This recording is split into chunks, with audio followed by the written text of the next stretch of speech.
Sudah berapa kali kita melintasi ya eh, momen-momen Jumat Agung dan Paskah ya.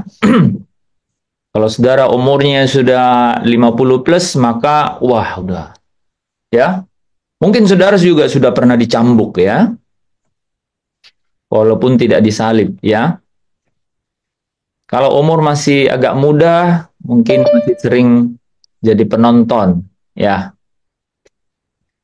Tapi adakah momen Jumat Agung dan Paskah menggairahkan hidupmu?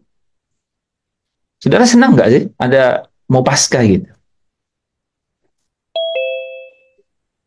Senang, senang nggak? Uno, apa ada acara Paskah gitu? Senang. Ada senang, ada sedih. Oh, ada senang, ada sedihnya. Ya, yang lain gimana? Kalau Pak Daniel ini gado-gado lah ya. Ada sedih, ada senang. Kalau yang lain mau Paskah nih atau mau Jumat Agung gitu.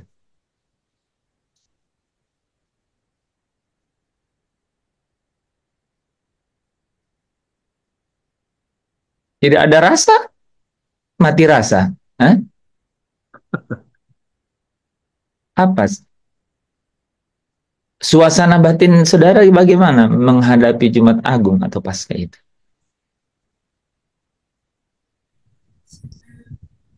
Hah?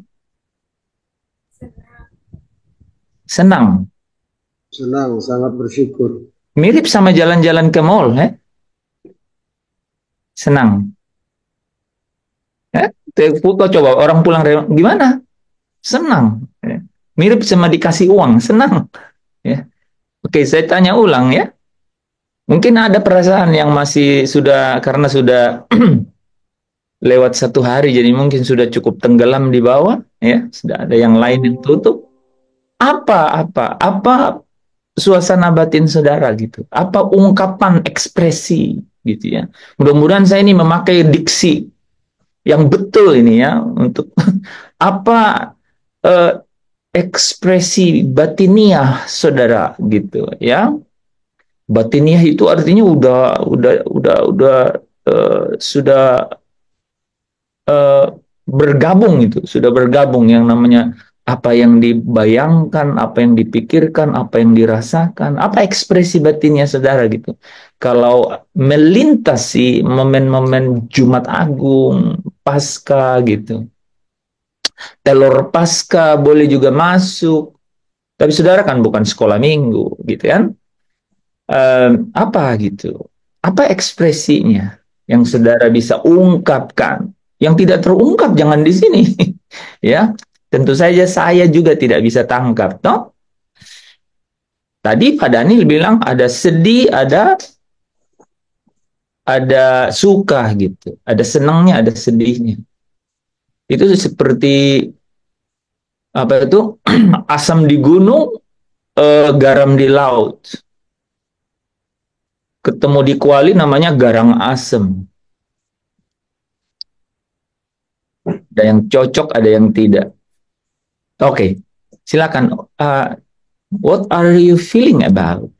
Siapa tahu ini ada yang Inggris toh, jadi mungkin tadi susah tangkap itu.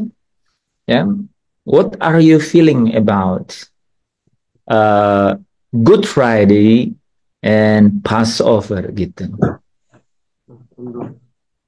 Silakan. Mungkin yang kelihatan muka dulu ya, karena yang nggak kelihatan muka kan lebih ini ya. Benar nggak? Tadi Yanti bilang senang, saya bilang, mirip tuh kalau orang pulang dari mall ya, senang ya, mirip orang yang lagi terima uang. Tadi Pak Daniel saya nggak komenin karena dia ada kata sedih, jadi sedikit sedikit saya coba untuk langsung ya apa ya, Kalau me, senang begini Pak Hen, saya dengar itu senang, saya diri saya sendiri. Dosa-dosa saya sudah diampuni semua. senangnya gitu. Sudah ditebus semuanya oleh darah Yesus Kristus yang telah Amin. mati di kayu salib. Dia bangkit kembali. Sekarang sudah ada di sorga. Bumi Terus baru, apa itu namanya? Lupa. di sorga. Surga, udah betul surga. Baru dia udah ada satu di sana. Ada di surga, surga Pak, ya. Jadi Dia di surga, oke? Nah, juga. Saya senang di situ, saya senang banget, saya senang banget. mm-mm. Kalau sedihnya tuh sedihnya saya ngelihat di salibnya itu. Hmm, Jadi saya lihat salibnya begitu, dipantek, dipaku, dikasih tahu, dikasih lihat begitu. Sedih sayanya.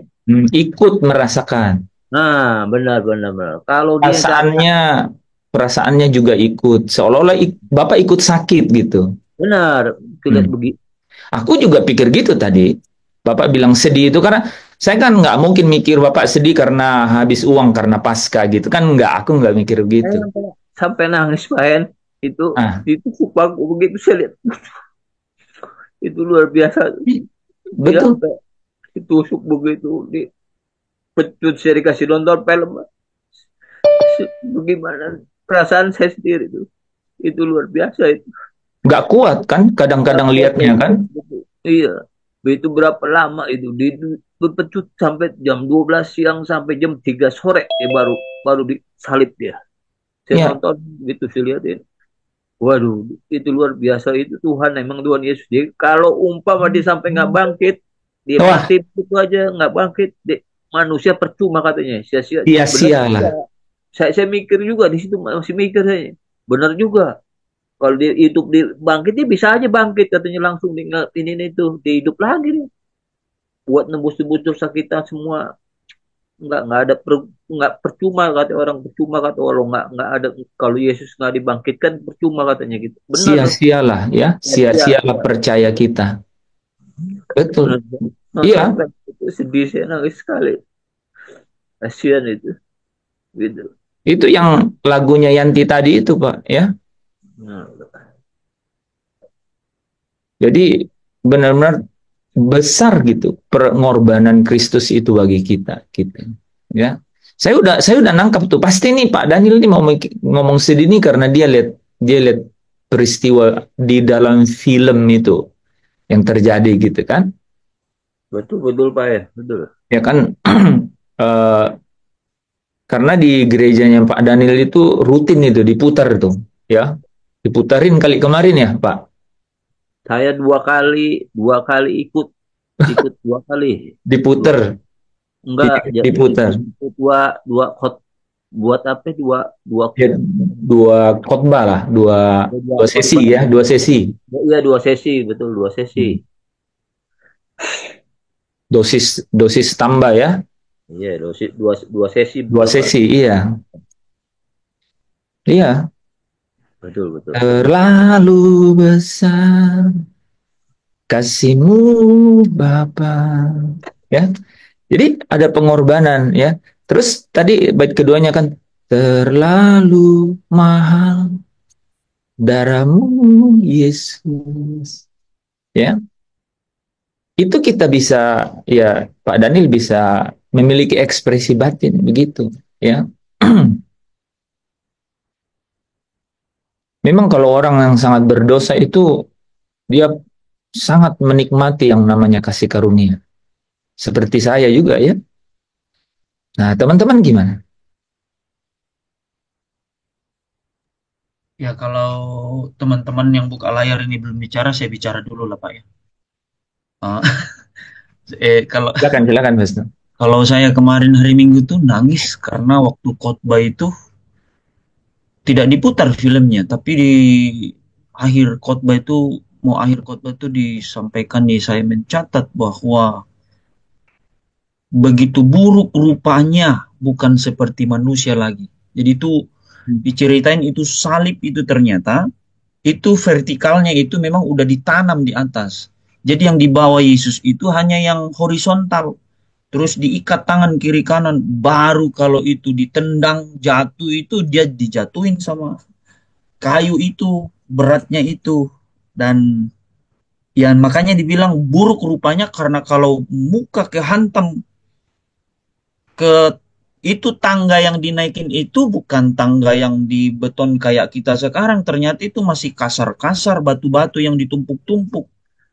Wah, itu bukan, makanya benar sekali ya saya bilang mukanya itu buruk rupa gitu. nggak dikenali lagi gitu, itu bikin saya hancur hati gitu. Ya, teman-teman kalau ingat, wah saya sampai disuruh baca pengumuman, saya nggak bisa ngomong, saya nangis di atas. Karena memang kita kalau ingat itu betapa hancur rupanya gitu. Nah, belum sampai dipaku, muka udah hancur gitu. Diludahin dulu, diludahin mukanya kan, kayak gitu teman-teman. Itu kan muka hancur kayak gitu, luar biasa. Itu saja ya, karena kalau dibilang dosa diampuni, saya udah hidup di dalam iman bahwa dosaku sudah diampuni. Tapi kalau mengingat itu mukanya seperti itu, waduh, hancur hati saya. Itu saja dari saya. Sungguh besar pengorbananmu bagiku, terlalu dalam untuk dimengerti, sungguh besar. Nah, Dan kedalamannya itu benar-benar unik di setiap kita. Saudara tahu nggak betapa kedalamannya itu? Kedalamannya itu sesuai dengan dalamnya dosa. Jadi orang yang menyadari betapa dalam dia, jauh dia dari Tuhan, itu kehidupannya yang dulu gitu ya, itu dia semakin gitu bisa mengatakan terlalu dalam gitu. Ya, dia bisa menikmati gitu yang namanya harga yang mahal itu. Dia bisa menikmati. Dan saudara tahu nggak? Saudara tahu nggak? Disitulah perbedaan hukum kasih dan hukum yang melekat pada loh batu. Itulah bedanya ketaatan dengan hidup karena memiliki hubungan. Gitu. Pas gini ya, entah bagaimana begitu ya bisa pas gitu dengan momennya. Saya juga lupa tuh kalau mau pasca itu kemarin beberapa minggu, 1 minggu yang lalu, saya tidak tahu tuh bahwa mau pasca itu, nggak tahu, ya, nggak tahu, ya karena ya mungkin karena apa ya, mungkin karena tidak punya fokus gitu ya dengan program gitu ya, nggak tahu itu. Nah terus kita bahas mengenai bagaimana hukum Taurat gitu ya. Ini ini pentingnya dibahas itu, saudara. Ini pentingnya momennya ada di sini. Momen klimaksnya ada di sini. Galatia 5 ayat 4 katakan, kamu terlepas dari Kristus. Kalau kamu berharap kebenaran karena hukum Taurat. Kamu di luar kasih karunia. Kamu di luar kasih karunia. Kamu lepas dari Kristus. Dan kalau orang lepas dari Kristus, kalau orang di luar kasih karunia, ya dia ada di dalam kegelapan. Dia ada di dalam perhambaan gitu. Dia ada di dalam belenggu kegelisahan. Kitab Ibrani bilang yang seumur hidupnya ada di bawah, yang seumur hidupnya dihantui oleh maut, ketakutan akan maut, gitu. Yang seumur hidupnya ada di bawah ketakutan akan kematian, katanya. Maka orang-orang yang menikmati gitu ya, menikmati kedalaman dari makna ya pengorbanan Kristus itu, senantiasa membawa kematiannya itu. Saya nggak percaya orang-orang bisnis kayak Pak Daniel itu melankolis gitu. Artinya setelah sering-sering bawa perasaan, itu nggak percaya. Saya nggak percaya orang bisnis itu tidak begitu gitu. Tapi karena gitu ya, karena sentuhan kasih itu, dan ini penting loh saudara, ini penting sekali, ini penting banget, karena saya terus menyelami gitu ya, bagaimana bisa hukum-hukum Allah itu gitu ya, ada yang lebih dari itu. Apa yang bisa lebih dari hukum-hukum yang telah diberikan sendiri oleh Allah gitu? Apa yang bisa lebih? Bahkan di atas hukum itu ditempelkan yang namanya ketaatan. Pemimpin muda itu bilang, sejak muda aku sudah melakukan. Apa yang kurang? Apa yang kurang? Rupanya dia hidup di luar kasih karunia. Dia tidak mengerti yang namanya satu uh, keadaan di mana ada keintiman gitu, ada keintiman gitu, ada belas kasihan gitu. Dia nggak memiliki dimensi itu. Ada yang namanya belas kasihan, ada yang namanya kemurahan gitu. Ada yang namanya kasih Bapa yang melingkupi gitu. Dia nggak memiliki dimensi itu. Suasana batin itu dia tidak memilikinya gitu. Kosong, dia di situ kosong, sehingga segala sesuatu yang menguasai batinnya itu adalah apa yang dia pikirkan gitu. Apa yang dia pikirkan, apa yang dia eh, sejauh gitu ya, sejauh akalnya bisa menjangkau gitu, yaitu apa yang diajarkan gitu, apa yang diajarkan gitu. Dan kemudian dengan sekuat tenaga melakukan apa yang diajarkan. uh, Maaf ya, saudara pasti ngerti kata ini. Dia kurang belayan, saudara. Dia nggak ngerti belayan kasih sayang, nggak ngerti. Saudara pernah lihat seseorang yang dipeluk, kemudian dibelai gitu ya. Tiba-tiba dia menangis tanpa kata-kata. No words. Tidak ada kata-kata dapat sentuhan air mata mengalir. Tapi itu Tuhan loh saudara ya. Karena Tuhan mengerti bahasa tetesan air mata. Kalau saudara nangis, saya belum tentu ngerti loh saudara. Karena saya tidak ngerti bahasa tetesan air mata. Ya. Soalnya saudara tegang jadi saya ada intro sedikit. Ya. itu jadi penting sekali, dan saudara tahu nggak, akal kita itu tidak mampu menyelami itu, nggak mampu, gitu, nggak mampu menyelami. Pak Daniel usianya kan udah senior nih, jadi udah berkali-kali. Kalau begitu setiap pasca Pak Daniel nangis dong, sedih setiap pasca.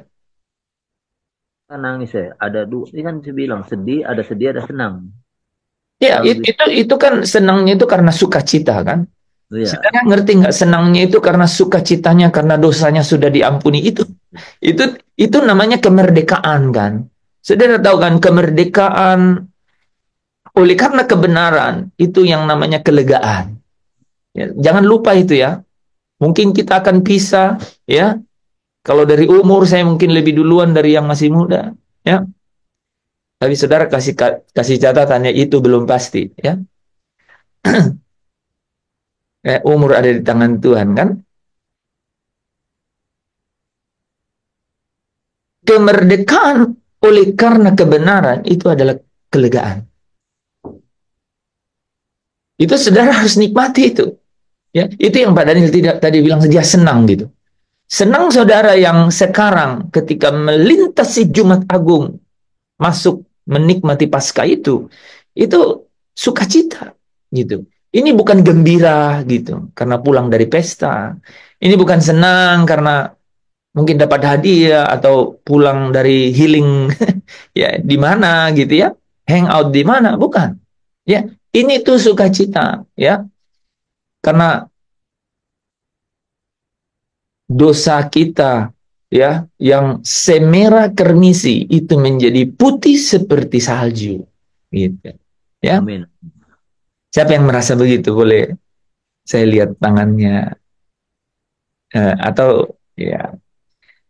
Iya, oke. Ya, saudara, hidup ya, hidup yang namanya, saudara tahu kan, jarang dibelai, ya.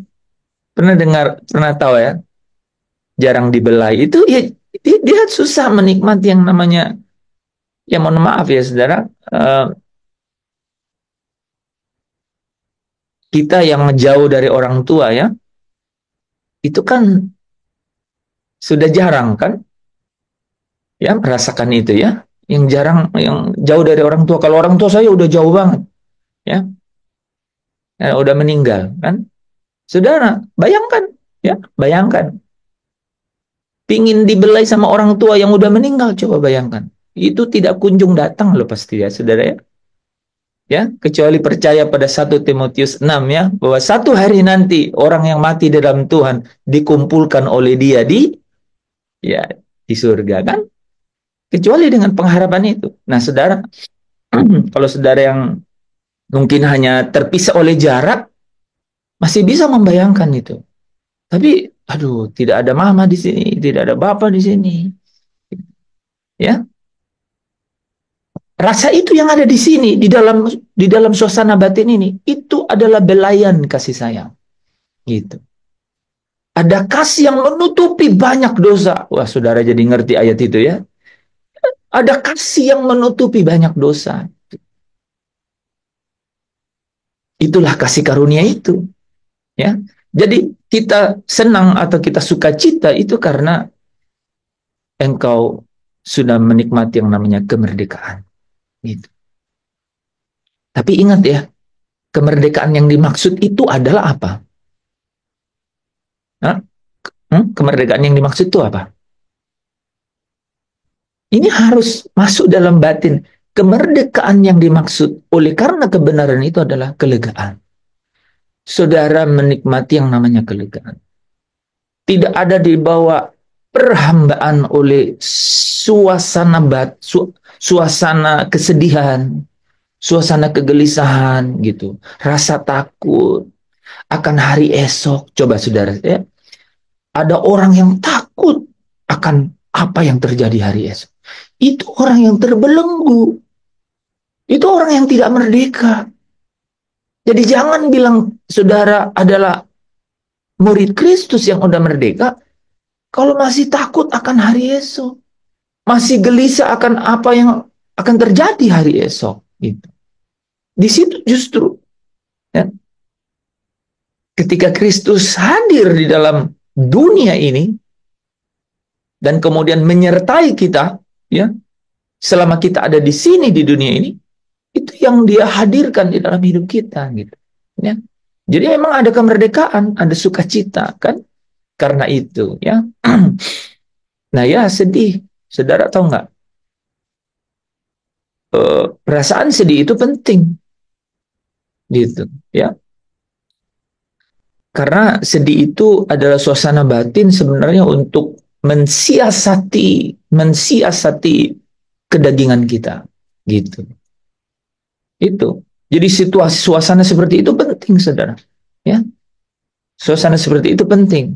Gitu. Bagaimana kita senantiasa masuk ke dalam apa yang terjadi gitu di dalam kematian Kristus itu. Ya.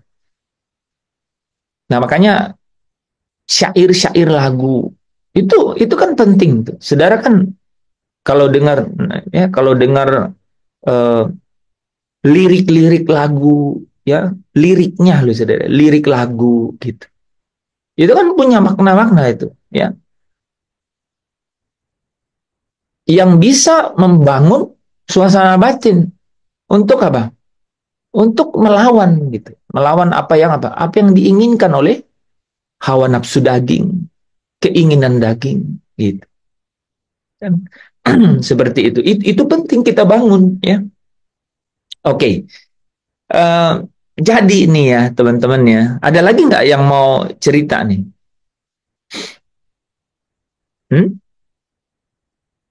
Jadi ada sukacita, ada kesedihan gitu. Ada lagi yang mau cerita? Momen melewati Jumat Agung dan Paskah. Sungguh indah. Yang kau pikirkan tentangku tak tersalami bagiku. Dari saya Pak Hens. Indah. Oke, Pak Tadus. Ya, Pak saya Tadus juga pasti ngelewatin pasca udah. Berapa ya kali udah capeknya udah dapat, kecewanya juga udah dapat. Ya, udah warna-warni. Apa yang tersisa, Pak? iya. Udah. Jadi kalau saya untuk perasaan melewati Paskah ini susah apa namanya diungkapkan dengan ini karena betapa ngeri, betapa mengerikan penderitaan yang Yesus alami. Sebenarnya yang menggantikan saya harusnya saya yang seperti itu, tapi digantikan oleh Yesus itu selalu tidak tahan. Tidak pasca pun kalau buka filmnya itu selalu tidak tahan. Tidak kuat untuk ngomong. Ya. Itu saya seperti itu. Terima kasih Pak. Ada yang menarik. Sekalipun bukan waktu pasca, tapi kalau itu kemudian kalau suasana itu kemudian diputar atau kemudian terlihat, maka suasana batin itu kembali lagi gitu ya, dirasakan gitu. Betul Pak. Dirasakan, iya. Nah itu bagus ya. Ini ya ada sesuatu yang baru di situ. Artinya kita senantiasa membawa apa? Ya pasca, ya, atau pasca dalam hidup kita kan gitu. Kita senantiasa membawa kematian kan Kristus gitu ya. Teman-teman, kamu terlepas dari Kristus katanya. Ya, kamu di luar kasih karunia gitu. Kalau kamu itu berharap kebenaran karena ketaatanmu gitu. Wah itu, saudara tahu nggak? Ketika saudara menyatu dengan kebenaran itu, saudara sendiri akan tiba-tiba menikmati yang namanya kemerdekaan. Kalau saudara berharap pada kebenaran karena ketaatanmu, Galatia 5 ayat 4, kamu tuh di luar kasih karunia, kamu terlepas dari Kristus. Ya, makanya Efesus 2 katakan, itu bukan hasil usahamu, itu pemberian Allah. Jangan ada orang yang memegahkan diri. Ya, oke, ada yang lain? Tadi kayaknya kok Afi mau ngomong ya. Teman saya. Ya Pak, momen Jumat Agung itu bagi saya yaitu suatu sukacita yang luar biasa yang tidak bisa saya katakan dengan kata-kata ya Pak ya. Sebab penderitaan Yesus itu di kayu salib itu begitu luar biasa. Kalau saya sebagai manusia tidak bisa menjalani seperti itu ya Pak ya. Kalau saya hayati Pak, ya sebab ada perkataan dari Yesus sendiri mengatakan bahwa bila cawan ini boleh berlalu, tapi bukan kehendakku, tapi kehendakmu lah yang terjadi. Jadi Tuhan Yesus itu sampai mengucapkan kata-kata itu luar biasa sekali Pak bagi saya, ya kan, ya Pak. Nah, seharusnya yang tadi Pak Tadus bilang mengatakan bahwa emang seharusnya kita orang-orang dosa itu binasa. Tapi begitu besar kasih Allah kepada kita orang-orang berdosa sampai Dia memberikan putranya yang tunggal untuk menebus dosa-dosa kita itu. Itu luar biasa sekali Pak. Dan untuk yang hari Minggu Pak, kebangkitan Tuhan Yesus itu suatu anugerah yang luar biasa Pak. Ya, anugerah yang luar biasa ini saya bisa katakan lantaran apa Pak? Itu kalau nggak salah karya terbesar itu bisa kita lewatkan dari kebangkitan Yesus Pak. Ya, sebab apa Pak? Kalau Yesus tidak bangkit, kita pun binasa Pak. Kita tidak dapat apa-apa dari Tuhan Yesus.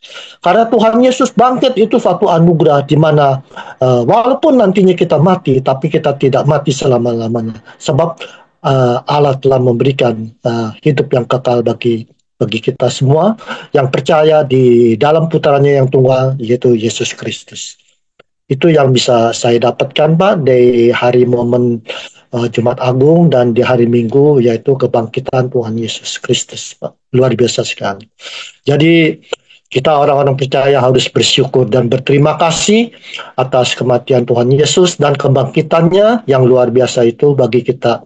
Biarlah selalu kita berpandangan dengan keteladanan Yesus, hari lepas hari kita harus hidup yang berkenan kepada perintah-perintah maupun dari firman-firman Tuhan yang kita baca. Biarlah apa yang kita jalankan seturut dengan keteladanan Yesus bagi kita semua. Terima kasih Pak, itu yang bisa saya dapat. Ya, sama ya. Ko Afi, sekali lagi itu ekspresi batin gitu.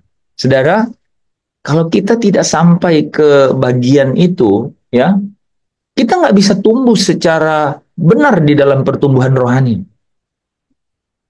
Yang kita akan lakukan adalah kita bertumbuh ke arah ketaatan secara hukum gitu.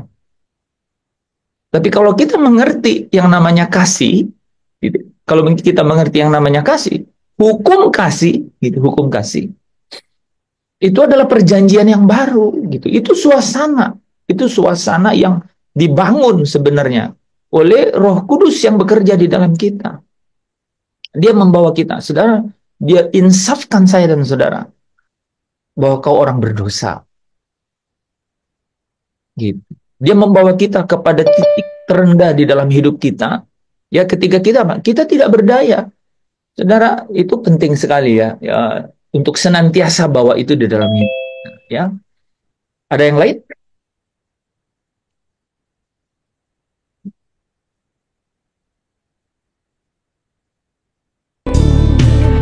Terlalu besar kasih-Mu Bapa, pengorbanan yang Kau berikan bagiku terlalu mahal. Darah-Mu Yesus tercurah untuk menebus hidupku. Terlalu besar kasih-Mu Bapa, pengorbanan yang Kau berikan bagiku terlalu mahal. Darah-Mu Yesus tercurah untuk menebus hidupku. Terlalu mahal darah Kristus ya buat kita semuanya ya. Nah, jadi saudara, hal ini tuh di dalam kita hadapi kehidupan sehari-hari ya. Kehidupan sehari-hari. Dunia ini punya hukumnya sendiri. Dunia ini punya dinamikanya sendiri. Dan hukumnya itu, saudara, itu bertentangan dengan hukumnya Allah. Dunia yang ada di dalam diri saya dan saudara, itu apa? Hukum-hukum lain yang bekerja di dalam tubuh. Paulus memakai kata hawa nafsu. Ya, hawa nafsu. Keinginan daging. Paulus memakai kata-kata yang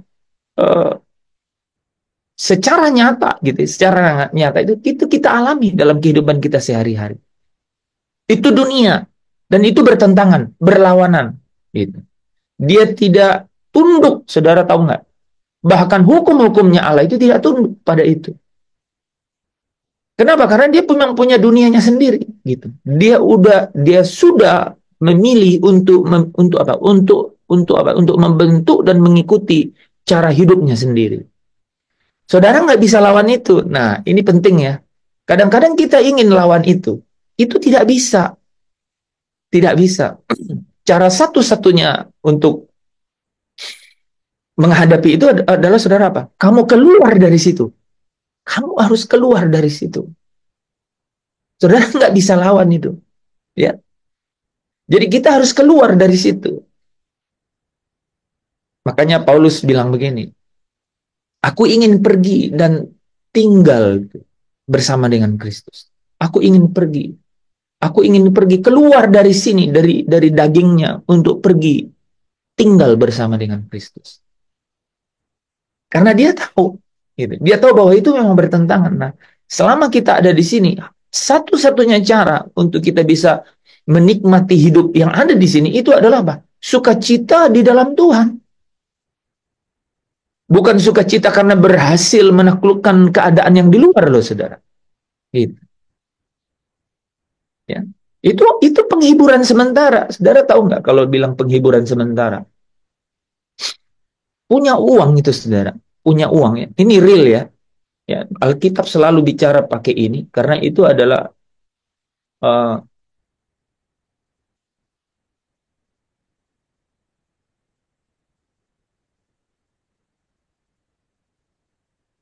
sebenarnya Adam dan Hawa ada itu kan uang belum ada ya. Saya juga nggak yakin uang itu sudah ada ketika Musa tulis itu. Hukum Taurat.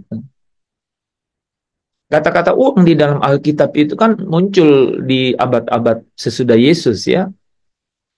Ketika Yesus ada, uang sudah ada. Ya kan?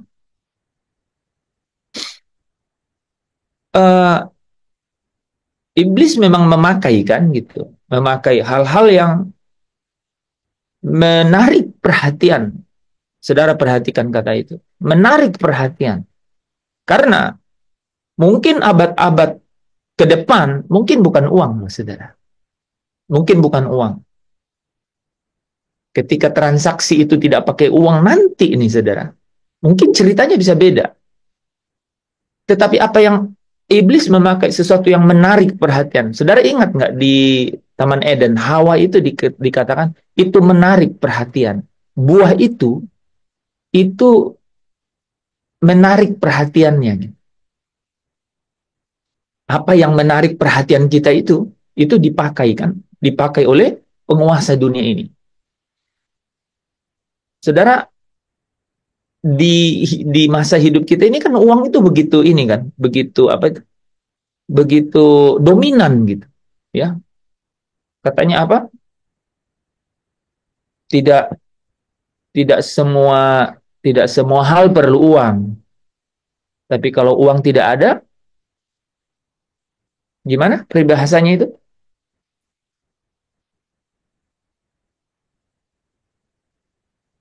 Tidak semua hal perlu uang, tapi kalau uang tidak ada,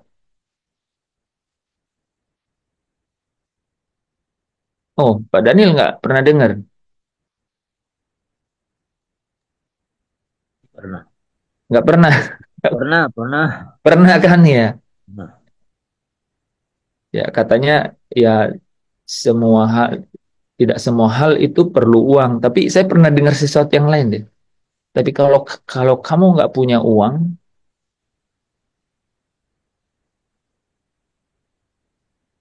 apa ya? Kamu nggak bisa buat apa-apa atau apa gitu ya? Oh, tidak semua bisa dibeli dengan uang, tapi segala sesuatu butuh uang. Bukan. Tapi bagus juga tuh. Tidak bukan itu. Segala sesuatu. Bukan. Oh, uang bisa beli segala sesuatu. Oh, Uang tapi itu beda. Uang bukan segalanya, tetapi segalanya butuh uang. Oh iya itu. Oh, uang bukan segalanya, tapi Segalanya butuh uang.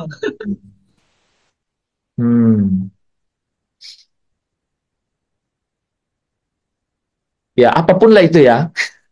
Apapun lah itu ya. Ya. Apapun lah itu, saudara ya. Tapi coba bayangkan, ya. Coba bayangkan kan.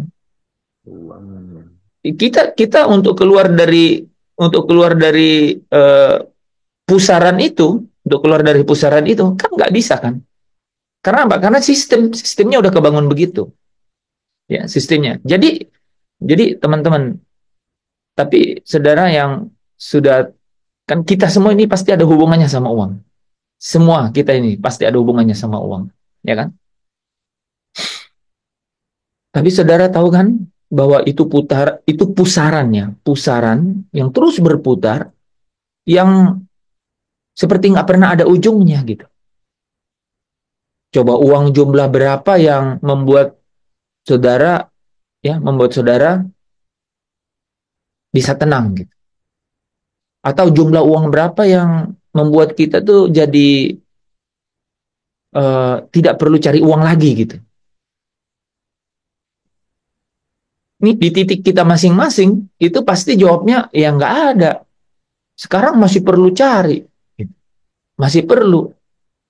Nah, keadaan itu dikuasai oleh dunia. Itu ada di dalam sistem dunia. Nih kuliah ya teman-teman yang kuliah kan gratis kuliah. Kepala bapak gratis. Oh, itu Enggak kan? yang itu Gitu. Pak, semua perlu uang, tapi uang itu bukan segala-galanya. Itu Iya, bagus tuh. baru baru pikir-pikir lagi, saya sering dengar gitu. Ya semua perlu uang, tapi uang itu rupanya bukan segala-galanya. Gitu. Ada orang juga yang bilang gitu kan. Iya, Uang bisa beli segala sesuatu, tapi bukan untuk segala-galanya, dia bisa apa? apa Kevin? Money Jadikan can buy everything. kita gitu. Oh, ya. Maksudnya gini. Jadi uang itu bisa beli materi, tapi uang itu nggak bisa beli kebahagiaan, katanya gitu. Iya, itu ibaratnya begitu benar. Ya, ini Umpamanya tadi ngomongnya ke saya bahasa Inggris, jadi saya agak-agak ini kan. Jadi uang itu bisa beli hal-hal materi, tapi kan uang nggak bisa beli kebahagiaan, gitu. iya benar-benar. Ya, tapi otak kita urusannya apa? Uang juga. Eh, Iya kan? Gitu. Ini realitas yang kita perlu sadari. Nih, kalau saya kan ngomongnya tuh nggak apa ya, mencoba untuk benar-benar lihat ya. Karena gini, merdeka di dalam Kristus itu, saudara, saya udah bilang ya, merdeka di dalam Kristus itu artinya itu bukan sesuatu angan-angan, itu namanya kelegaan. Saudara, saya tadi udah cerita ya, kelegaan itu apa maksudnya? Saudara dan saya tidak ada di bawah perhambaan yang namanya kegelisahan. Tidak ada di bawah perhambaan yang namanya rasa takut akan hari esok. Itu merdeka dalam Kristus. Itu namanya sungguh-sungguh merdeka di dalam Kristus.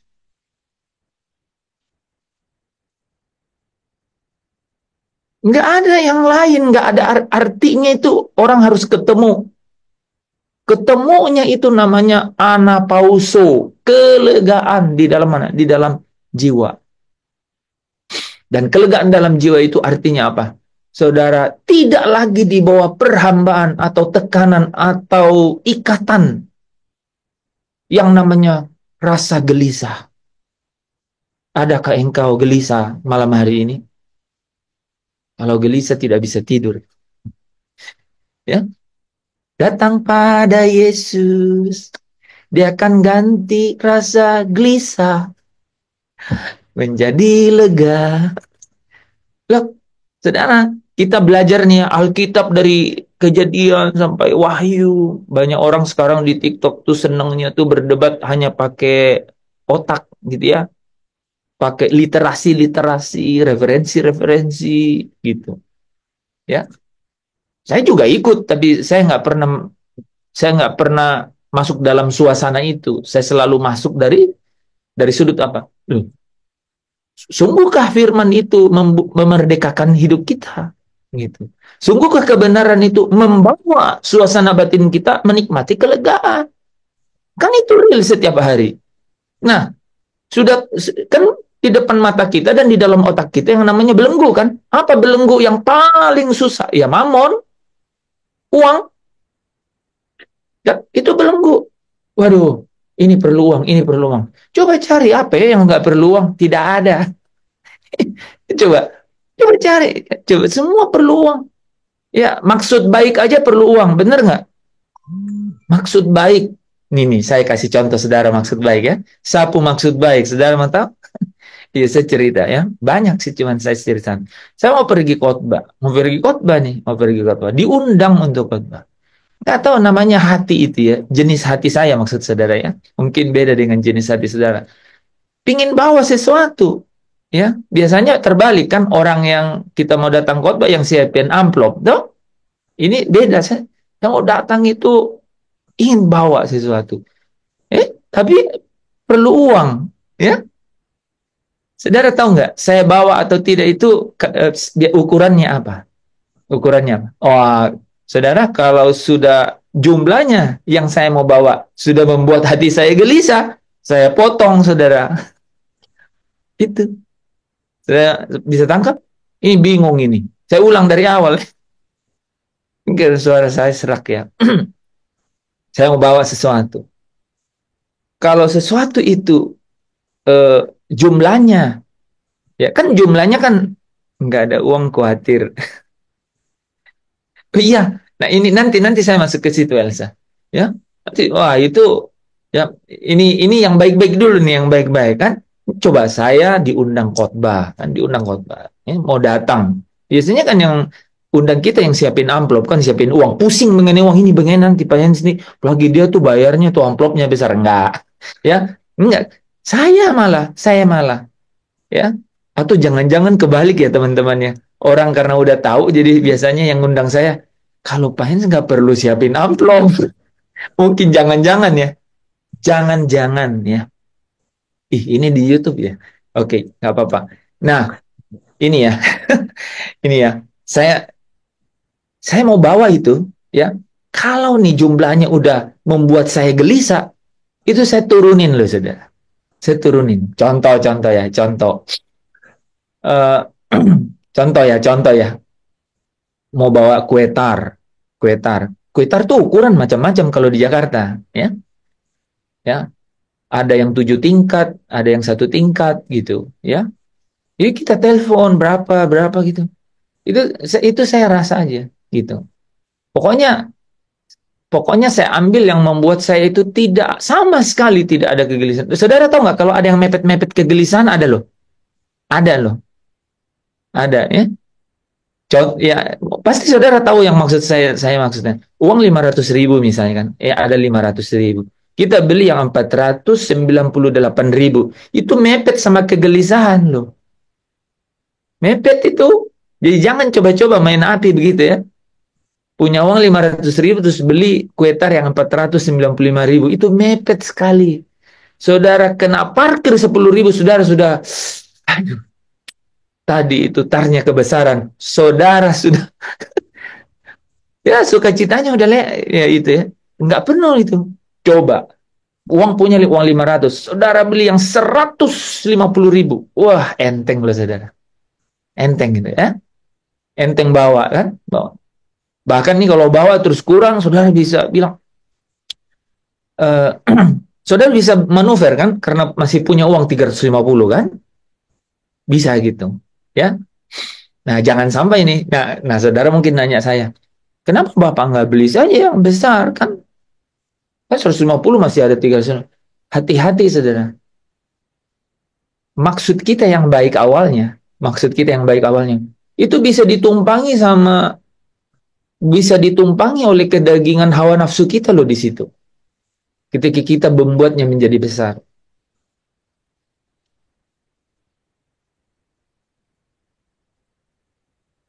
Jiwa kita yang harusnya menerima yang namanya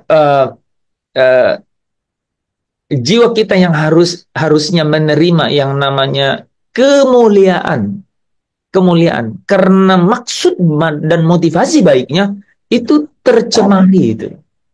Dia tercemari oleh apa? Oleh keinginan itu. Oleh keinginan nafsu itu. Karena kan si daging juga mencoba kan untuk bekerja gitu. Nah, jadi di dalam kehidupan kita sehari-hari kan, di dalam kehidupan kita sehari-hari kita melihat keadaan itu. Uang, segala sesuatu yang kita kerjakan apa aja berkaitan sama uang. Bahkan maksud baik tadi. Pergi khotbah. Ini yang saya cerita itu kan pasti dirasakan sama Pak Tadus. Kan Pak Tadus kan kegiatan sehari-harinya dan Pastor Levri kan. Kan kalian ada di dalam dunia pelayanan secara penuh, ya. sepenuh waktu kan gitu. Lingkarannya juga masih uang, gitu. Lingkarannya juga masih uang. Coba diukur atau di refleksi mengenai ini, bahwa bagaimana supaya ini serius loh, bagaimana supaya bagaimana supaya eh, saudara menikmati yang namanya kelegaan dan tidak terbelenggu oleh uang gitu. Gimana caranya itu? Gitu, ya, di dalam pelayanan.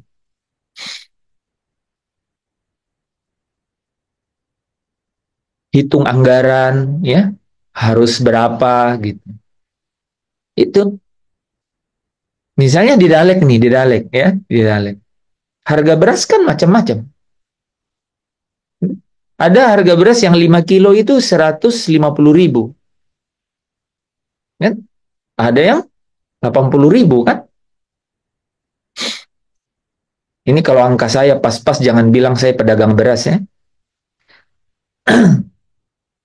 Jadi kan bisa diukur tuh. Bisa. Mana nih yang membuat kita tuh bisa lega gitu. Ya. Karena gini loh saudara. Manusia jasmania kita itu pasti terus akan merosot, ya. Merosot itu dalam arti apa? Dia itu kan dikuasai oleh hukum-hukum dunia, gitu.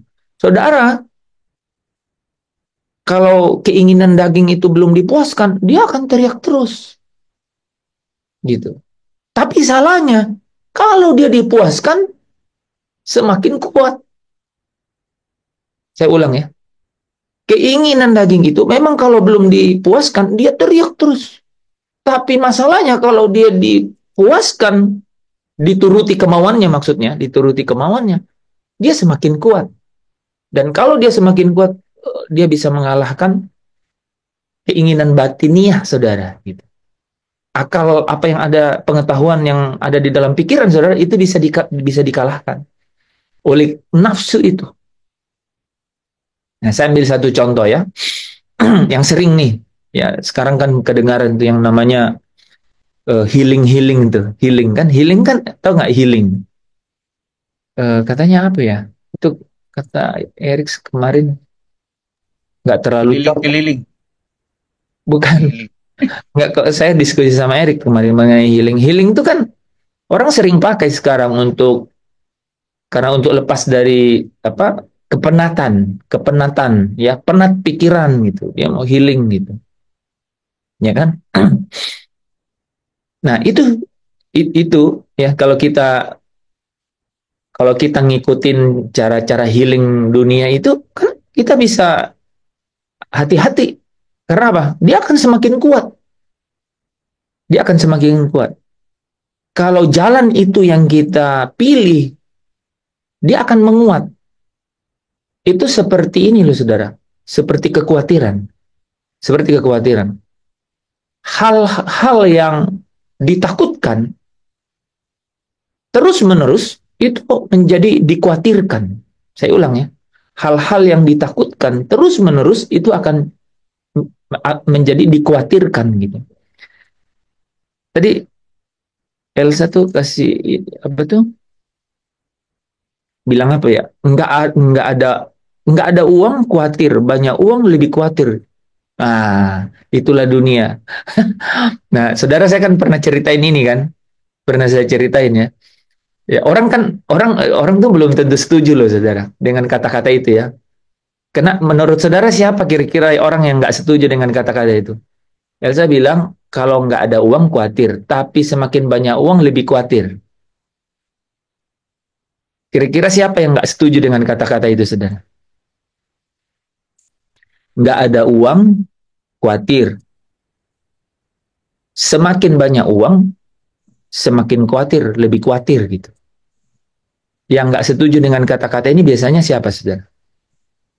Biasanya yang nggak punya uang. Iya, Pak Tades pintar sekali. Iya, dilihat dari kata-kata itu aja, betul sekali. Orang yang nggak setuju dengan kata-kata itu adalah orang yang belum pernah banyak uang gitu, sehingga dia nggak pernah bilang oh lebih khawatir gitu. Ada Tapi nggak uang, semua. abang sayang, ya. Nggak ada uang, abang melayang. Peribahasanya ada itu. Itu peribahasa lamanya Pak Daniel ya, Iya. lama sekali ya. Jadi nggak ada uang, Ada apa uang, ada uang abang disayang, nggak ada uang abang melayang gitu ya. Artinya iya. ditinggalkan gitu ya. Jadi uang tuh jadi punya kekuatan gitu ya. Jangankan abang-abang yang Pak Daniel bilang, yang kita butuh tiap hari saja ya. Ya, tapi kita masuk ke kekuatan uang itu. Tadi pertama ya, saudara. Bahkan dalam maksud baik saja uang juga ikutan loh, saudara. Ya, coba. Ya, yang saya bilang tadi kan, di gereja, di pelayanan, ya, gitu. Uang itu, ya makanya aturlah uang sebaik-baiknya itu supaya apa? Supaya jangan membelenggu atau untuk apa atau membawa kegelisahan atau kekhawatiran. Gitu. Nah, yang kedua nih ya, nggak ada uang khawatir. Nggak ada uang khawatir. Iya betul. Uang lebih khawatir lah. Hah? Iya, banyak uang lebih khawatir lagi. Bingung. Nah, saya mau jawab itu. Saya mau jawab itu, teman-teman begini, ya. Nggak ada uang, khawatir. Lebih banyak uang, lebih khawatir. Nah, sebenarnya gini. Kalau orang yang lebih banyak uang terus semakin khawatir, ya itu sebenarnya diperhambat sama uang, ya kan? Tapi yang paling benar itu adalah nggak ada uang itu ya khawatir. Benar nggak? Ya? Nggak ada uang khawatir gitu. Ya. Kalau lebih banyak uang itu terus semakin khawatir, dia salah pikirannya gitu, koslet pikirannya gitu. Artinya apa? Nafsunya, masalah di nafsunya kan? Kan masa coba saya ini puling-puling kan. Punya uang 5 juta dibanding punya uang 50 juta, mana yang lebih khawatir? 5 juta lebih khawatir. Iya kan, lebih khawatir kan. Kecuali orang yang punya uang 50 juta itu mikirnya ya nafsu pikirannya itu liar. Itu benar. Kenapa Elsa bilang tadi itu nggak ada uang khawatir, lebih banyak uang lebih khawatir. Kenapa, saudara? Karena kekhawatiran yang meningkat itu karena adanya uang itu, kekhawatiran yang meningkat itu nafsunya itu adalah kekuasaan. Jadi di atas kekhawatiran itu ada sesuatu yang dibawa iblis yang lebih berbahaya, namanya kekuasaan. Gitu. Makanya semakin banyak uang, itu dia semakin khawatir karena apa? Karena dia nafsu mengenai kekuasaan. Gini, punya uang, terus ingin kuasai orang. Nah, itu membuat dia lebih khawatir. Punya uang, ingin menguasai orang. Jadi ada faktor kekuasaan. Dia nafsu dagingnya itu dipenuhi oleh kekuasaan. Contoh. Saudara pernah nggak gajian? Atau maksudnya gajian itu saudara kerja terus terima imbalan kan, namanya gaji atau fee gitu atau fee. Saudara lihat semakin gajinya itu besar, itu semakin orang yang memberi gaji besar itu ingin berkuasa. Nah, orang yang sekalipun gajinya semakin besar, orang yang memberikan gaji ini ke saudara, dia semakin khawatir karena ingin menguasai saudara. Sebenarnya semakin dia memberi saudara gaji besar, semakin harusnya dia tidak khawatir. Karena apa? Karena saudara udah bisa dipercaya kan, aman kan, gajinya besar nggak akan kemana-mana gitu. Semakin aman harusnya, semakin dia tidak khawatir. Tapi dia akan semakin khawatir kalau dia ingin berkuasa atas saudara. Itu contohnya itu. Dia semakin banyak uang, dia akan semakin khawatir. Itu. Nah, hal yang lain adalah dia semakin banyak uang karena dia takut kehilangan uangnya itu, maka dia akan khawatir. Gitu. Ya. Oke, kita balik ke poin tadi ya. Melintasi Jumat Agung ke Paskah, gitu ya.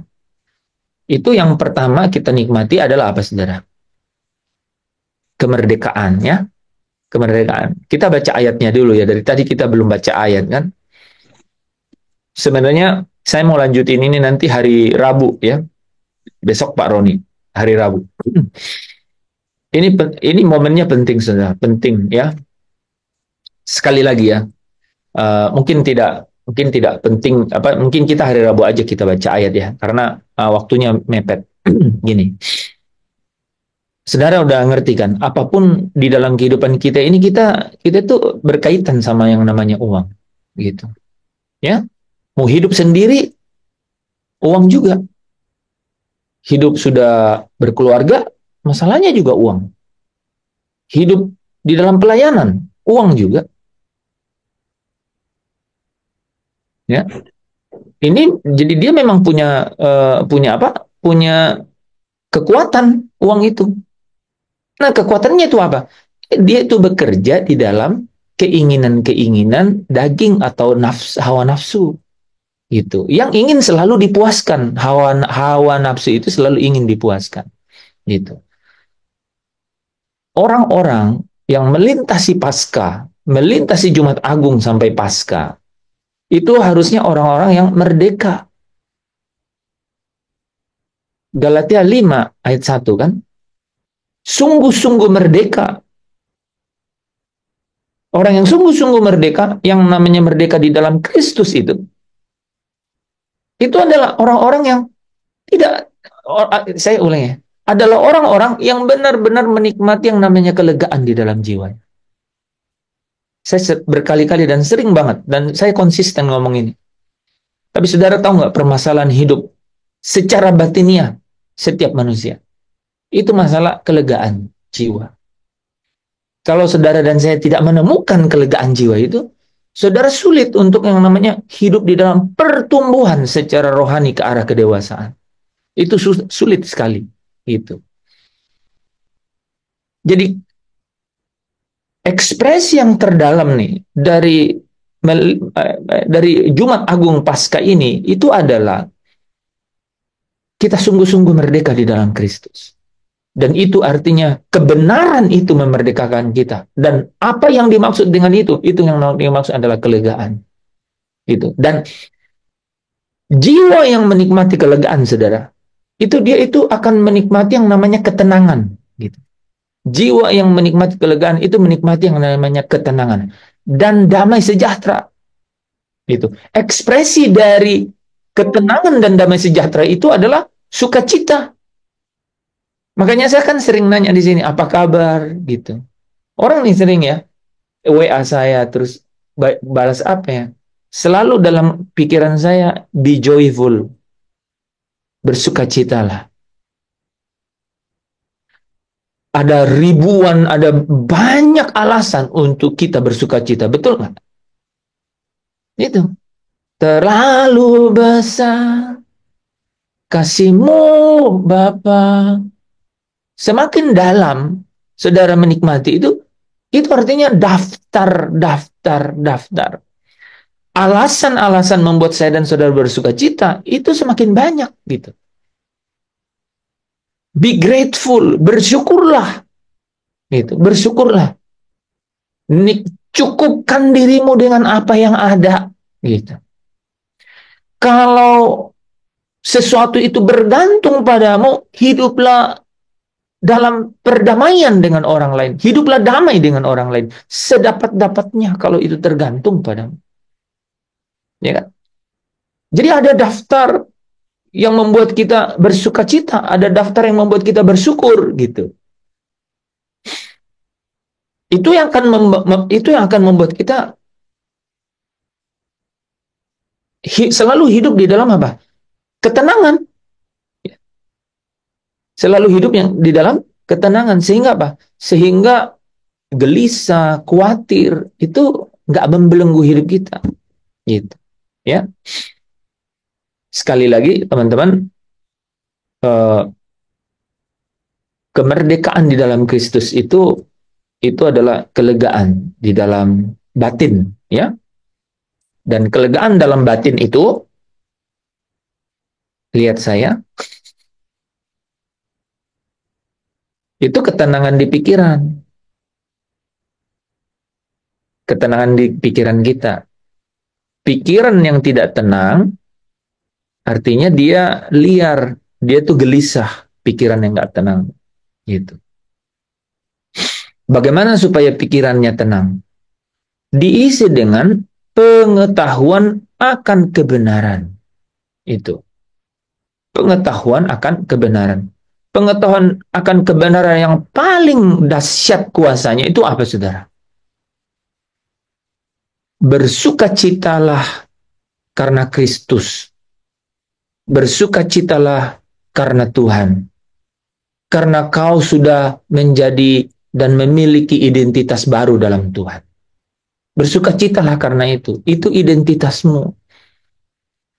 Tidak penting bagaimana cerita asal muasal atau bagaimana kehidupan, lingkaran kehidupanmu, keluargamu. Nggak penting. Tapi kalau kau di dalam Tuhan, maka bersukacitalah karena di dalam Dialah kau memiliki apa? Identitas yang baru. Gitu. Nomor induk kerajaan surga. Dan kamu punya, ya, kamu menjadi warga surga. Gitu. Itu identitas. Bersukacitalah, ketenangan pikiran. Yang kedua, bersukacitalah karena pengharapan. Hari esok nggak ada yang tahu. Nggak ada yang tahu loh hari esok. Kok nggak tahu terus khawatir hari esok? Coba bayangkan. Ya, betapa naifnya kita tuh. Ya, khawatir hari esok padahal kita nggak tahu. Gitu. Nah, bersukacitalah karena pengharapan di dalam Tuhan. Kan? Karena Tuhan yang hadir di hari esok. Ya, Dia yang hadir di hari esok, Dia yang memiliki hari esok. Coba bayangkan, saudara. Ya, seorang anak kecil itu nggak mikirin loh hari esok. Yang dia tahu ada papa dan mamanya gitu. Yang pikirin tentang hari hidupnya gitu. Ada orang tua, berarti ada seseorang yang diandalkan gitu, ya kan? Makanya salah satu berita pasca saya itu adalah ketika kita lihat Kristus yang sudah korban dan kemudian pengorbanannya ini adalah kebangkitannya, ya, pengorbanannya ini adalah kebangkitannya dari maut, mengalahkan maut, dan itu menyebabkan kita juga ikut di dalam kebangkitannya di dalam hidup kita. Maka kalau begitu, mari kita mengandalkan Dia. Hiduplah mengandalkan Tuhan. Jadi yang namanya bersukacita di dalam Tuhan itu adalah hiduplah mengandalkan Tuhan untuk hari depan yang penuh harapan gitu. For I know, karena aku tahu rancangan-rancangan apa yang ada padaku mengenai kamu, yaitu rancangan damai sejahtera. Ya, yang mendatangkan hari depan yang penuh harapan. Saudara, setiap hari pagi bangun, aku andalkan Tuhan. Ku tak tahu kan hari esok mungkin bukan surya yang kuharapkan. Bagus lagu itu ya. Jadi matahari saja pasti terbit, tapi dia bilang bukan surya yang kuharapkan. Karena surya kan lenyap. Ya. Nah. Apa? Ayo. Oh, tiada ku gelisah akan masa menjelang.